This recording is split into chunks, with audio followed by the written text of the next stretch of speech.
Oi pessoal, tudo bem? Hoje a gente vai estar falando de biologia na etapa 3. Tudo que a gente estiver trabalhando aqui, a gente vai estar baseado aqui na nossa apostila. Então, atentem-se o que a gente estiver conversando, que o que a gente estiver abordando nesses slides vai ser assunto para vocês lá para a prova e para o trabalho, certo? Bora começar.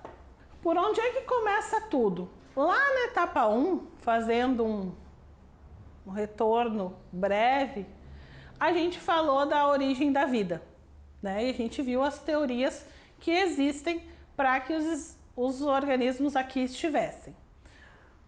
Quando a gente fala de reprodução, a gente vai falar de alguns conceitos, que é gametogênese, que é essa formação dos gametas, porque a gente viu lá na etapa 1 da questão de que a gente precisa de um macho e de uma fêmea, que vai ser formado esses gametas, o óvulo feminino e o espermatozoide, o masculino.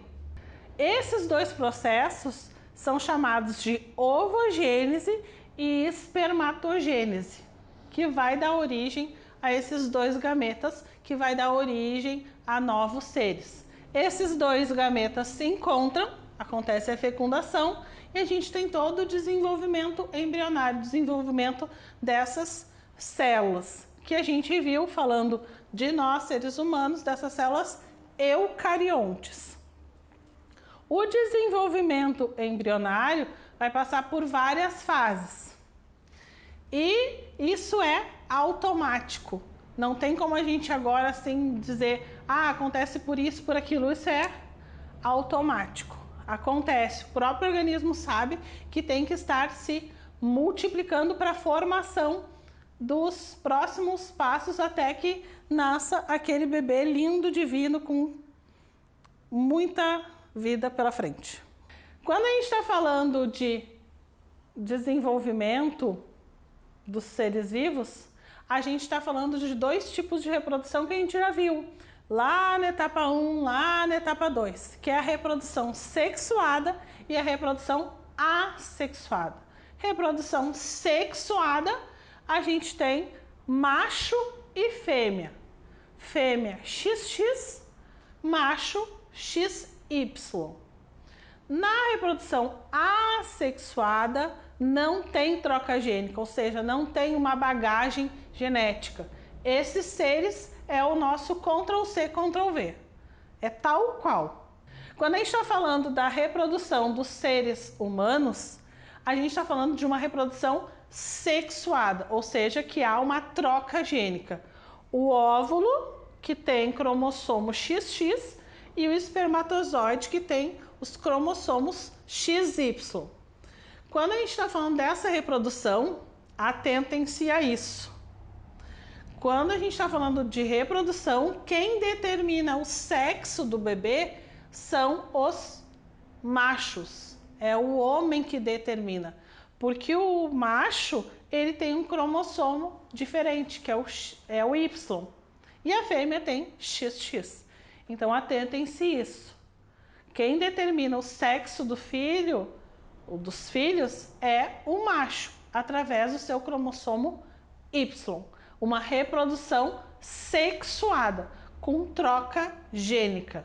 Lembrem-se disso. Peguem lá aquele marca-texto fluorescente, luzinhas de Natal, sinalizem isso, que isso é muito importante para vocês.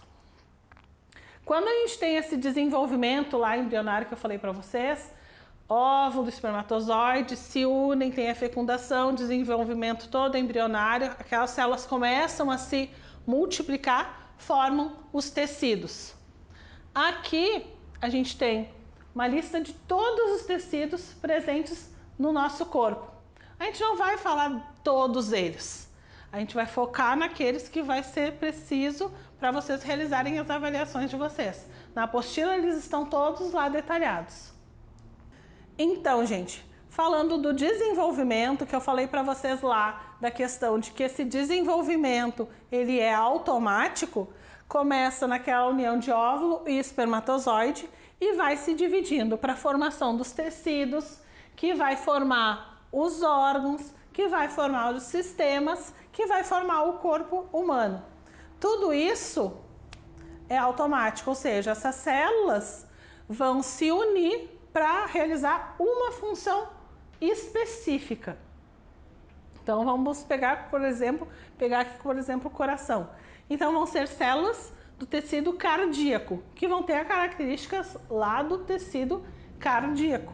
Então elas vão se unir, vão formar o tecido cardíaco, que daqui a pouco a gente vai ver características dele, e vão formar o órgão coração, junto com os vasos sanguíneos, com o sangue, trabalhando em conjunto com o sistema respiratório, nervoso, vão formar o sistema cardiovascular. E assim por diante em todos os outros sistemas até formar o nosso corpo humano.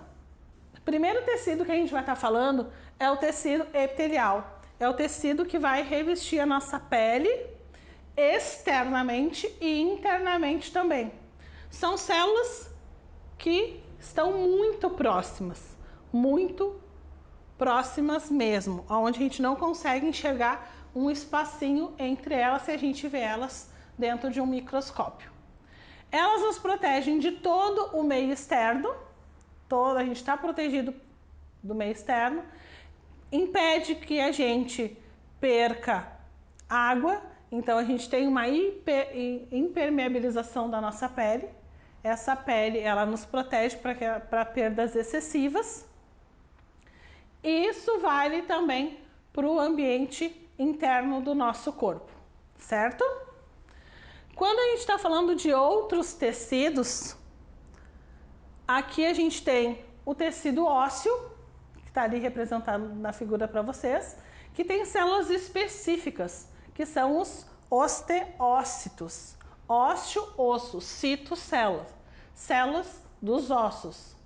A gente também tem sinalizado para vocês o tecido adiposo, que tem os adipócitos, que são células de gordura, que estão ali sinalizados para vocês, essas células branquinhas. A gente tem o tecido cartilaginoso, que é das cartilagens que a gente tem disperso em várias áreas do nosso corpo, entre os dedos, a orelha, o nariz, são algumas das áreas. E a gente tem o nosso tecido sanguíneo, ali representado as hemácias, que, para vocês não esquecerem mais, parecem uma esfirra do Habib's. Eles não estão me pagando cachê, tá? Então, para vocês não esquecerem mais, aquela ali é uma hemácia, nosso tecido sanguíneo, certo? Quando a gente está falando do tecido muscular, a gente vai ter três tipos. A gente tem o tecido liso, o esquelético e o cardíaco. Cada qual com as suas características próprias, certo? Quando a gente está falando do tecido liso, quando a gente está falando do tecido esquelético, eles têm aquelas funções que estão ali relacionadas no nosso dia a dia, e o que a gente vai ter que prestar atenção é a questão de voluntário e involuntário.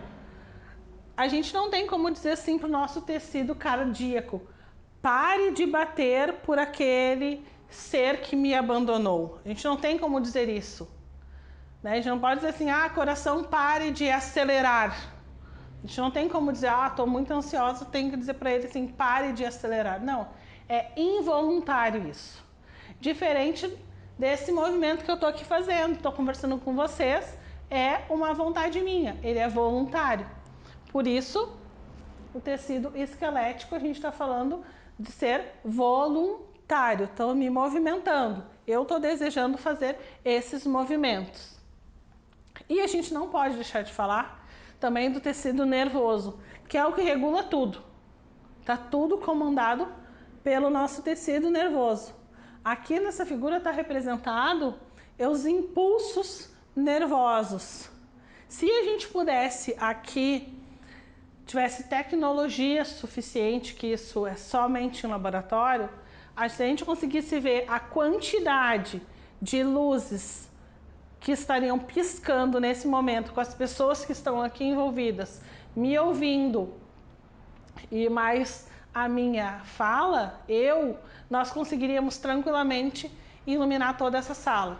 Isso significa que vocês aí também estão iluminando, se a gente conseguisse enxergar o ambiente onde vocês estão, através desses impulsos nervosos, que acontecem através da nossa alimentação, que permitem que essas transmissões aconteçam, que não chega a se encostar, mas essa combinação de átomos da nossa alimentação, de sódio e de potássio, faz com que aconteça essa transmissão de informações que vai perdurar e vai ficar armazenado no nosso tecido nervoso. E atentem-se que o nosso tecido nervoso, ele é super, hiper, mega sensível, certo? Aqui está listado todos os nossos sistemas. Lá na apostila de vocês tá tudo bem detalhado esses sistemas. A gente vai focar naquilo que tá para vocês nas avaliações. Mas sugiro a vocês, para conhecimento, para bagagem cultural de vocês, lerem com calma, tranquilidade todos esses sistemas, para que a gente se ambiente com esses termos e que a gente conheça mais o nosso corpo nas situações que acontecem no nosso dia a dia. Sistema circulatório ou cardiovascular. Ainda tem bibliografia que consta como circulatório, mas a nomenclatura correta é cardiovascular, que é o nosso coração. Tem a função de transportar nutrientes, né? Como eu disse para vocês, ele é involuntário. A gente tem o sangue envolvido, faz a comunicação com esses diversos tecidos do corpo, servem de transporte de resíduos, ou seja, que aqueles itens que a gente não precisa mais são eliminados através do nosso sistema circulatório ou cardiovascular. E os nossos hormônios também, está sempre circulando. O nosso coração está mandando essa informação, mandando todos esses resíduos, hormônio, água, alimento, é ele que faz circular todos esses itens que eu falei para vocês e regulam a nossa temperatura corporal também. Então, a gente vai falar do sistema sensorial, que é o sistema dos nossos sentidos, os nossos 5 sentidos. Então, olfato, audição, visão, tato, paladar. Todos esses sentidos, eles estão envolvidos no nosso desenvolvimento no ambiente onde quer que a gente esteja. Se a gente fizer um link lá com a etapa 1 com a etapa 2, a gente vai lembrar que esses sentidos, eles são de extrema importância para que hoje a gente esteja aqui adaptado. E a gente falando dos outros organismos, a gente também consegue observar isso, dessa adaptação dos sentidos dos animais. Então, eles são muito importantes e atentem-se a isso. São 5 os sentidos: audição, visão, tato, olfato e paladar, certo? Sistema esquelético.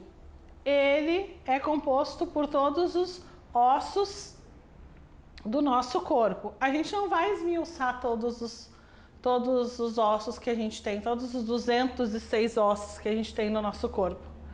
Mas é importante que vocês saibam que eles permitem os nossos movimentos, como a gente estava conversando antes, e eles protegem órgãos vitais do nosso corpo, como a caixa torácica, a nossa coluna vertebral está protegendo a nossa medula óssea, que vai permitir essa continuidade de troca de células novas. A gente tem essa caixa torácica que eu falei há pouco para vocês, protegendo o nosso coração, o nosso pulmão. A gente tem a nossa cintura pélvica, que vai estar protegendo os nossos órgãos genitais, a nossa bexiga. Então, eles têm uma função muito importante, além daquilo que a gente imagina que serve apenas para a nossa locomoção.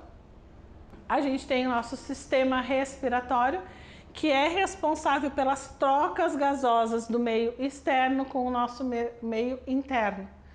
E notem que esses sistemas que eu falei para vocês, eles estão interligados. Eles trabalham em conjunto, certo? Então a gente está falando, a gente está numa pandemia onde a gente está falando muito do nosso sistema respiratório. Por isso da importância de todos que estão aqui nessa sala estarem higienizados, com máscara, para que essas vias aéreas não sejam meio de contaminação. Então a gente tem essa troca com o ambiente, estar mais saudável da melhor maneira possível, cuidando das nossas vidas e das vidas de vocês. Então era isso, pessoal da etapa 3. Fiquem bem, cuidem-se de vocês, de nós, e daqui a pouco a gente se encontra. Daqui a pouco tudo isso passa. Até, bons estudos!